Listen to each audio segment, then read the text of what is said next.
Hello everyone and welcome to another episode of Nifty Ninty, the podcast where we break down everything Nintendo every week. This past week has been a doozy. We had some pretty big releases as well as a few surprises and some massive Pokemon news. There is a lot to be excited for this week, so why don't we just get right into it. We're going to start with the news. Now, obviously, the big news this week is Pokemon. Not only do we get 2 new games for the Switch, we also had a surprise at others. However, we are going to get into that a little bit later. First, we are going to start with a little something out of Canada. In fact, it would appear that Walmart Canada is leakier than a sieve. The retailer from my home country has again leaked images of an unreleased game. In this case, it was a new Sonic racing game. This next piece is a little less news, a little more speculation, as Goichi Suda, I hope I'm pronouncing that correctly, announces Killer 7 is coming to the PC. The reason I put this in here is because I'm secretly hoping that at E3 we will have a Killer 7 remake announced for Switch. Fingers crossed. This next piece comes from Blizzard. They have stated that you should not expect Overwatch to come to the Switch. The popular online shooter apparently is just too much for the Switch to handle. However, if Resident Evil 7 can go cloud-based, maybe Overwatch can as well.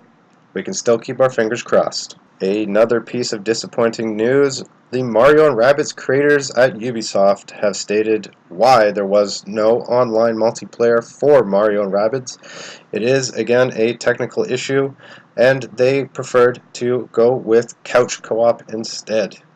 I prefer couch co-op because I love playing games with my friends in the same room.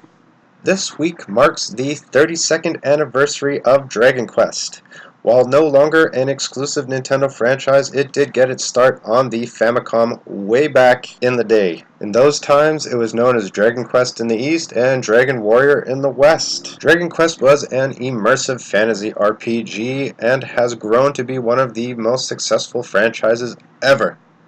It has graced almost every single console to ever exist, and this week, it turns 32, so happy birthday, Dragon Quest. Coming fast on the heels of the Mega Man Legacy Collection, we finally have a release date for Mega Man 11. Mega Man 11 will be coming out on October 2nd. Mega Man 11 features very similar gameplay to the NES-style Mega Man games. However, it has an updated graphic style, and the Switch version comes with a bonus amiibo if you pre-order at certain retailers. This week, Nintendo of Japan's Twitter account posted a tweet about looking for somebody to fill a job. That role sees someone who is in charge of what looks like patents or perhaps IP. Now this is suspect because this has come on the heels of Nintendo filing trademark and patent updates for old N64 type of things. Maybe we will see an N64 Mini. Again, E3 is right around the corner, so it's very possible that something will be announced there.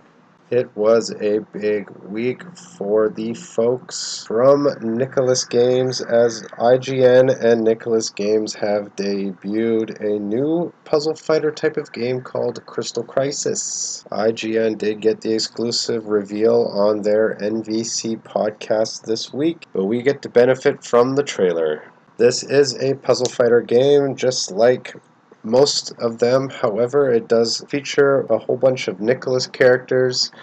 Shovel Knight was not in the trailers. Perhaps he is an unlockable character, one can hope. This does take a little bit of a twist on the familiar puzzle fighter formula, whereas you aren't just color matching blocks, like in Puyo Puyo or Tetris. In this, you are not only color matching blocks, but you have to wait for things called shatter crystals to come down that are the same color as these massive blocks, and that is how you attack your opponent.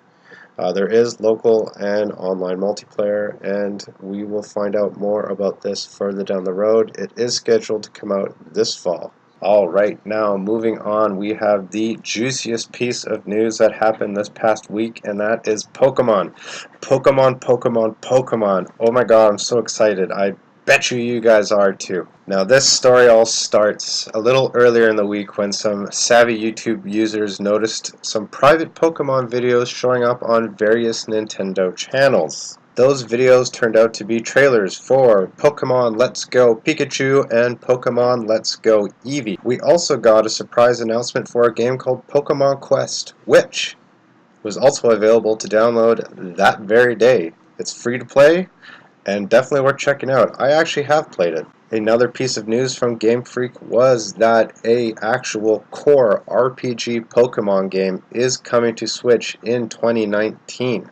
Let's dive a little bit deeper into all this Pokemon news.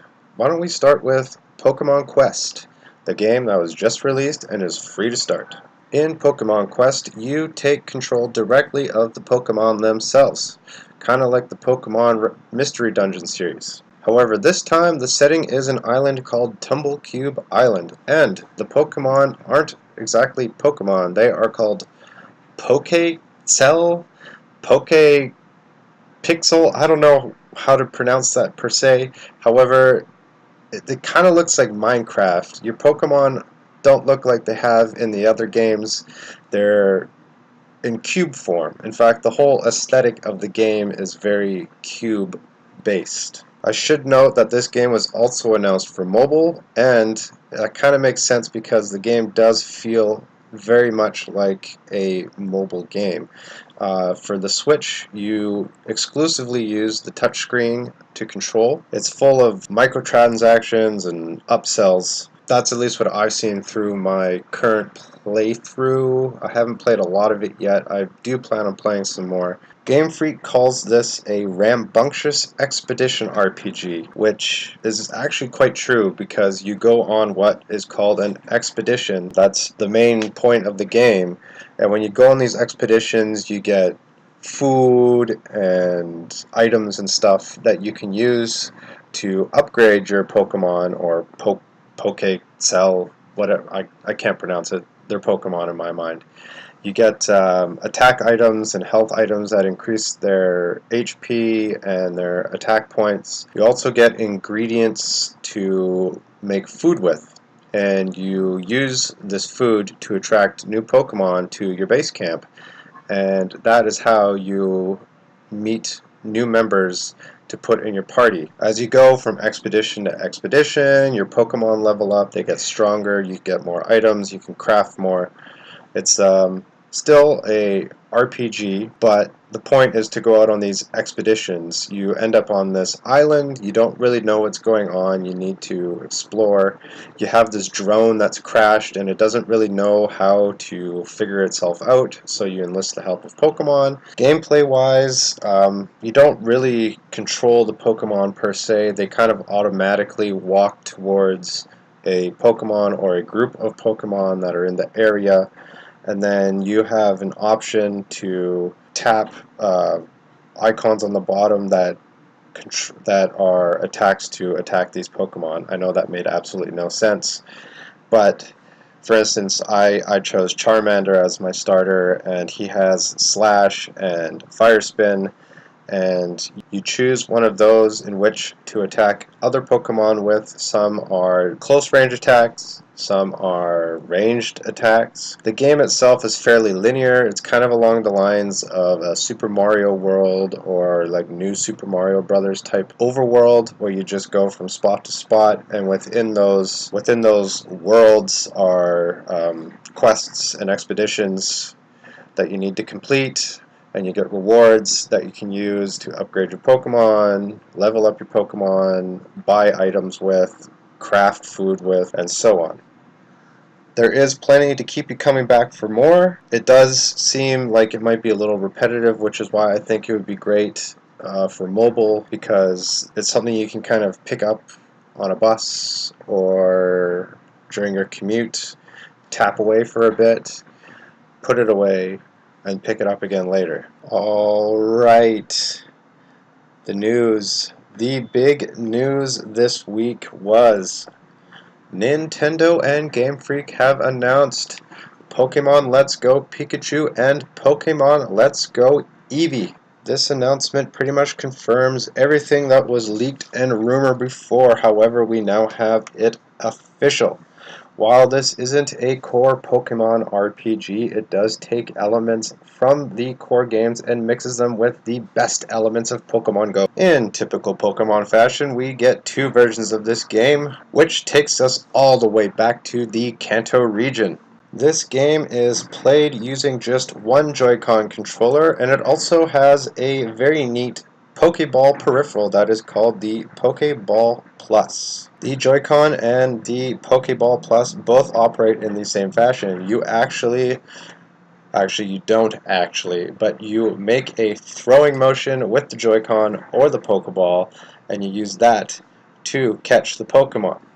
Similar to the way Pokemon Go works, there is a catch bonus depending on if you get neat, or if you get a great, or you get an excellent. That still exists. Speaking of that neat little Pokeball, what you can do is actually you can store a Pokemon in that game. I'm not sure if it is just either Eevee or Pikachu that you can store, or if you can store any Pokemon in that game into that ball, but you can actually store a Pokemon in that ball and take it with you on the go.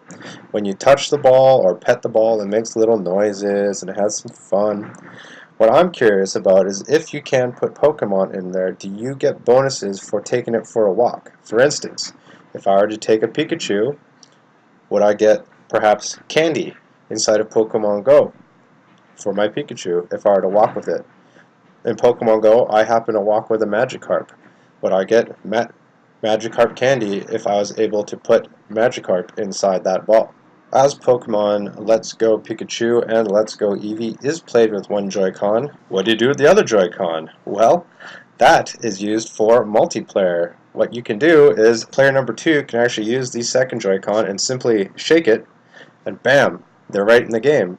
I don't know if that is a stock character they use or what, or if they can somehow bring their character over from their game into your game.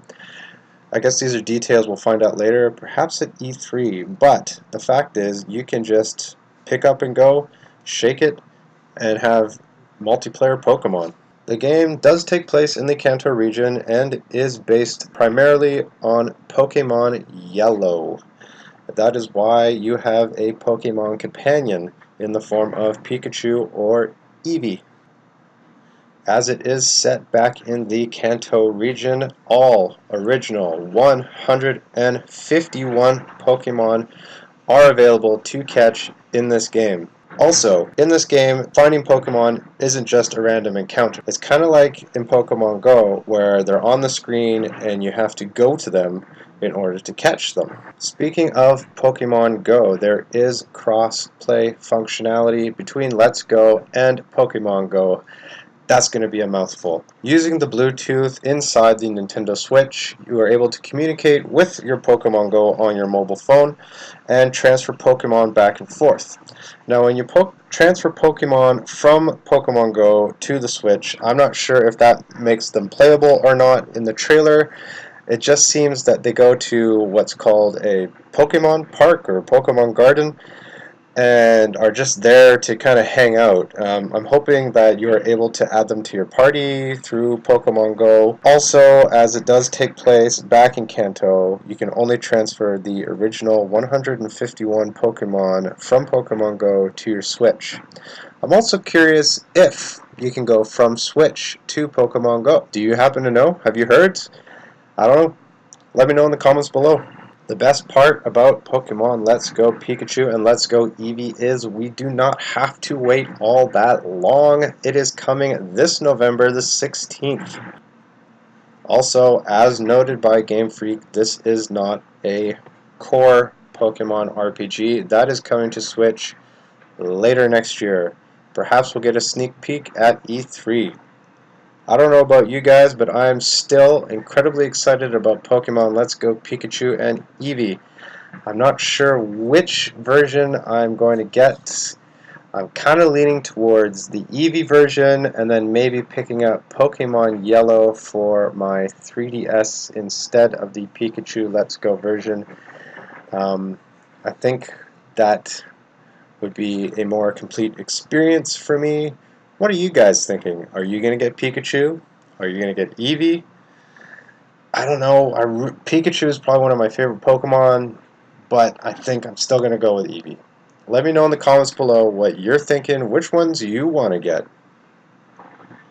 Alright, well that's it for the news. It is a fairly Pokemon-centric week, and that is to no surprise. We did know that there was some Pokemon news coming. We had a feeling it was going to be Pokemon Let's Go Pikachu and Eevee. However, the addition of Pokemon Quest was a nice surprise, and the fact that Game Freak has said a core RPG is coming next year is also very welcome news indeed. Fingers crossed for more information at E3. Now, let's get on to this week's new releases. As is usual every week, we get a literal boatload of Nindie titles. Can't really complain. Super excited about Nindies for the most part. However, there is a lot of them. You never really know which ones are good. Regardless, these are the ones coming out this week. We have another Neo Geo title in the form of Ninja Combat. After that, we have a puzzle game called Defoliation, and then Dragon Lapis. Another Chinese game winner from the VGAs in Icy. We have an arcade classic, Johnny Turbo's Arcade, Caveman Ninja. I'm not really sure how Ninja and Caveman go hand in hand, however, maybe one of you will pick it up and let me know. After that, we have Just Shapes and Beats, and then another game called Lost Sea, which sounds pretty cool. We have another title called Pirate Pop Plus, and then Quad Fighter K, Smoke and Sacrifice. We also have a title called West of Loathing. This one I think I might pick up. It does look kind of cool. It is basically a hand-drawn stickman art style. However, it looks pretty depressing, which I don't know why, but for whatever reason that really appeals to me. I think West of Loathing because it also takes place in a Wild West setting. We also get a pinball game in the form of World Soccer Pinball and a lone Wii U release called Masked Forces. Of course, the big release this week is the Street Fighter 30th Anniversary Edition. The Street Fighter 30th Anniversary Edition comes packed with 12 games, worth every penny in my opinion. Not only does it include the original Street Fighter, but it also includes almost every single arcade version up until Street Fighter 4. The game features arcade-perfect gameplay, and a mode that is exclusive to the Switch version is the Arcade Competition mode, which was at one time only exclusive to a few arcade cabinets, but now, because the Switch is mobile, you can do this on the Switch. There's also a bunch of bonus content that includes sprite art as well as music archives and concept art. Personally, Street Fighter was never really my jam. I've always been terrible at it. However, my friends and I did used to go to the arcade and pump a bunch of quarters into it. I was instead a much larger fan of Mortal Kombat as opposed to Street Fighter. However, this game does look very exciting, and I wouldn't mind picking it up just to play the original Street Fighter or perhaps Street Fighter Third Strike over again. Of the 12 games that come packed in this game, which one are you most excited for? Let me know in the comments below. Now, this may not be the biggest release this week because that would be Street Fighter. However, this is the one I personally am the most excited about, and I will most definitely be picking up off the Nintendo eShop, and that is also from Nicalis and Treasure Games, Ikaruga.